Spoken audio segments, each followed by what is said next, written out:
Hi hello friends, welcome to Diwan tech. இந்த வீடியோவில் என்ன பார்க்குறோம் பார்த்தீங்கன்னா, ஒரு சிறந்த மோட்டிவேஷன் பற்றி தான் பார்க்க போகிறோம். இது என்ன பார்த்தீங்கன்னா, இப்போ அந்த 5 விரல் இருக்குது. அந்த 5 விரலை பார்த்தீங்கன்னா, இந்த 5 விரலும் வந்து என்ன செய்யுதுன்னா, இரவு நேரத்தில் வந்து சண்டை போடுது. நான் பெரியவனா நீ பெரியவனான்னு சண்டை போடுது.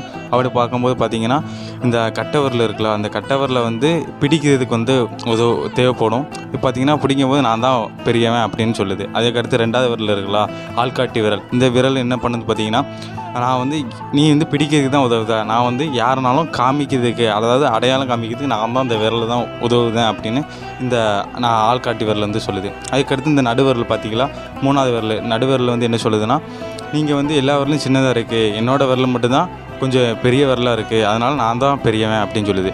பார்த்திங்கன்னா 4வது விரல் வந்து மோதிர விரல். நீ என்ன கோடியாக செலவு பண்ணி வாங்கினாலும் அந்த அணிகளை வந்து நான் தான் அணிவேன், அதனால் நான் தான் பெரியவனு இந்த மோதிர விரல் சொல்லுது. அதுக்கடுத்து நான் லாஸ்ட் இருக்கிறது அந்த 5வது விரல். 5வது விரல் கட்டையாக இருக்கும், எதையுமே பிடிக்கவே முடியாது, அதேமாதிரி ஆளும் காட்ட முடியாது. அதுக்கடுத்து பெரிய விரலாகவும் இல்லை. அதுக்கடுத்து பார்த்திங்கன்னா மோதிரம் போடக்கூடியாத விரலாகவும் இல்லை.